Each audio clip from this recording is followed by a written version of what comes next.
Welcome, welcome. This is the October 6th, 2024 Calibrated Frontline Map Update.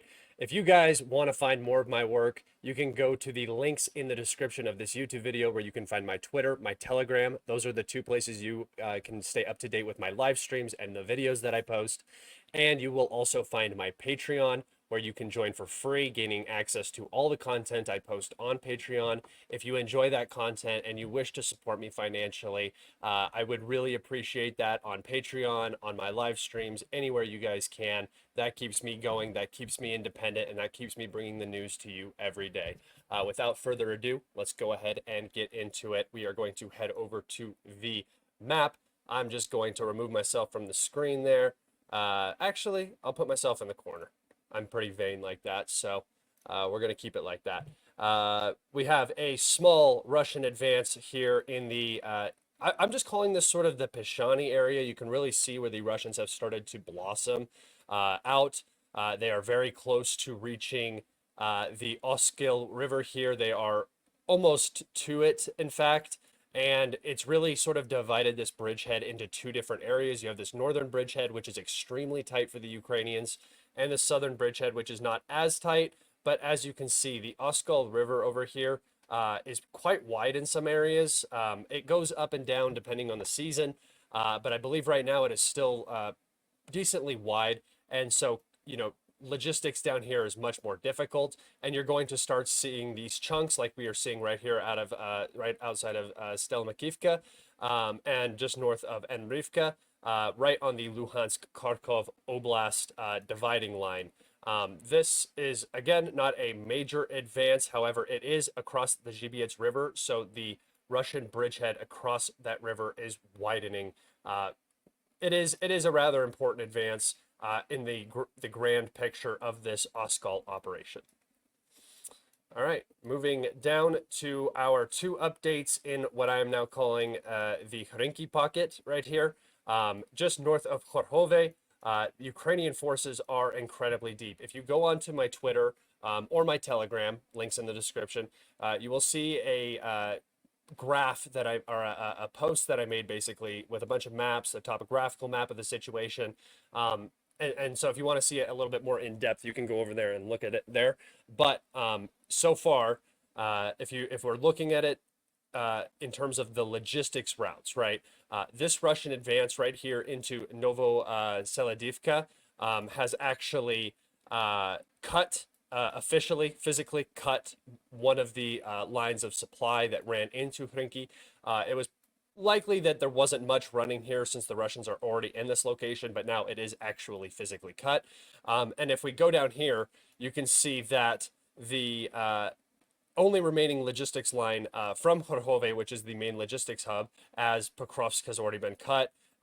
Or, I mean, coming down from Pokrovsk is also possible, but you have to go all the way back here to Andrivka, and then back here to Constantinople, and then over to Kharkov anyway to this backside, because this is where the logistics routes run through. So starting right here in Stary Terny, the Ukrainian forces have to move along this road all the way along the reservoir here. If you guys have been paying attention to any of the strikes, these bridges are all out, so there's no transport coming this way into this salient. It all has to come through this back channel. It runs along through this sort of little industrial area and then into the two towns of Hrenki and Kharkivka here. So, the Ukrainians at some points in this salient are at 9 miles, let's just say 8, which is a roughly 13 kilometers of depth.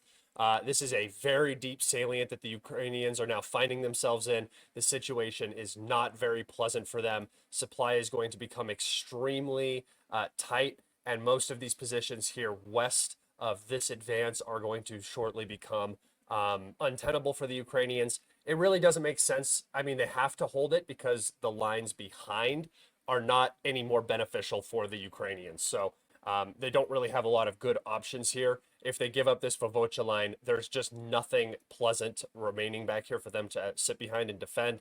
There's a reason why they're holding it for so long. But as you can see, here in the next, I would say probably week, we're going to see these three settlements of Novoseladivka, Kremena Balka, and Voznenka. Well, all three of these will be captured, and I talked about this triangle being vital for the Ukrainian defense of this entire pocket.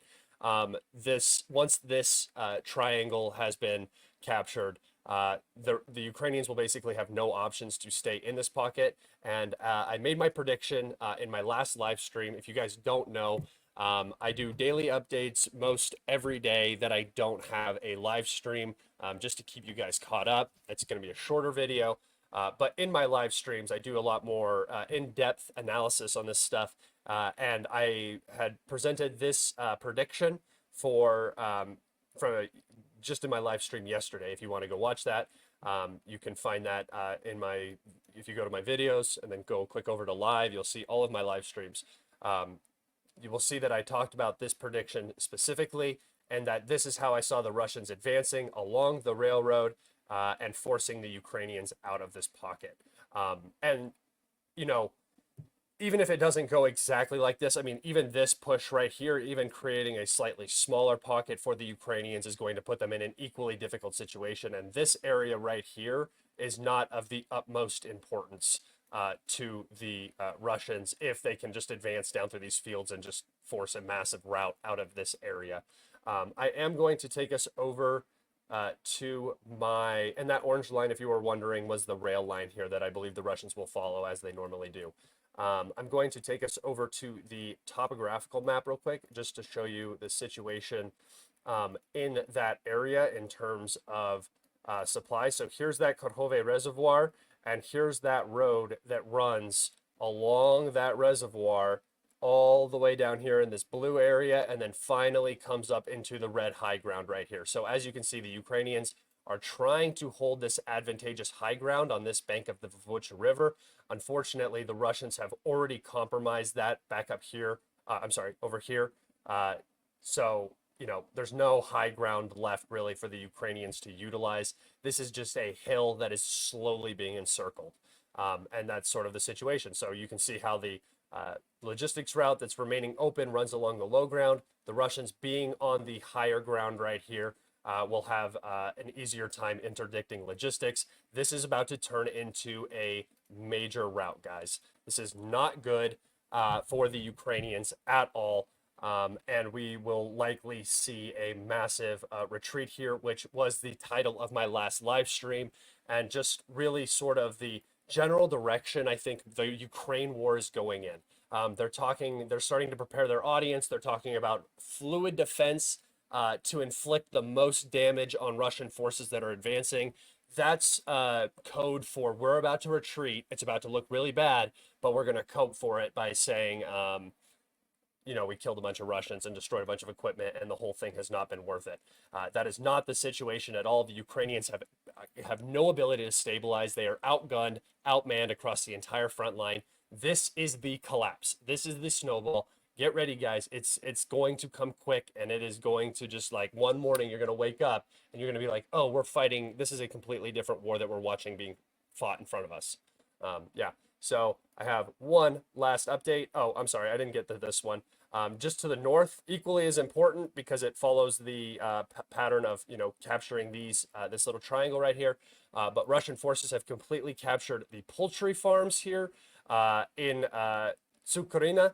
And that means that the town, the locality has been completely captured. Russian assaults into this town of Kremena Balka will begin shortly. And again, it being across a railroad will probably make it a easy capture for the Russians, as well as when we looked at the topographical map, if you guys remember, this is the elevated high ground, and this down here, it starts to get into the low ground. So the Russians are in an advantageous position to the north and will continue to push down into this triangle. Once this locality falls right here, this warehouse facility, once this falls, this pocket is going to be evacuated by the Ukrainians. They won't have a choice. It might have to be before that because really this is not very far. If you look, it's just a short like motorcycle away from completely closing off this entire pocket, and they only have one strong defensive fortification in the area. So I really do expect a very quick Ukrainian retreat from this pocket. Okay. Moving down, one last little update here just north of Konstantinivka. Remember, guys, I told you that this entire Ugledar front is going to start moving. This is the southern offensive that I have talked about for so long. We are already through the 0532, and you can see how much progress the Russians have made just from capturing Ugledar and Vadyan and the mines here. It's going to progress in this area, and this area is going to become a major problem. In fact, this entire southern flank right here from Ukransk and Seladove all the way down to Ugledar is in extreme jeopardy, and it's the area that you should most critically be observing in terms of Ukraine, quote unquote, losing on the battlefield. All right, and then over to the Zaporozhye area here in Kamansky. The Russian forces have crossed what is now a dry delta bed right here. It's just like a little harbor bay thing, a natural inlet that has a bridge across it, and for movement, ease of access, stuff like that. Is this a railway bridge right here? Yeah, so this is a railway line, and then this is a road bridge over here. Both of these are out. But the important part is that the reservoir, the Nova Kharhovka reservoir, has been drained, and this is just land now. So the Russians have made a small advance in the Zaporozhye front. And remember, guys, I talked about watching for activation on this line. I think we're going to see a Russian offensive, or at least Russian pressure in the direction of Polyai and Orehiv. All right, guys, that is it for today. Remember, the easiest way you can support me is just by going and clicking that subscribe button. We are almost to 30,000 subscribers. That is my goal by the end of October. So if you guys could go click that button and help me reach it, that would be awesome. If you leave a comment, that's even better. And leave a thumbs up, guys. If you want more of my work, you can go into the link in the YouTube description where you will find my Telegram, my Twitter, and my Patreon. Yeah, you can follow all of those for free for just more laughs, more entertainment, more information, everything of the sorts. But take care, enjoy the rest of your weekend, and I will see you tomorrow for a new Kalibrated live stream. Be safe.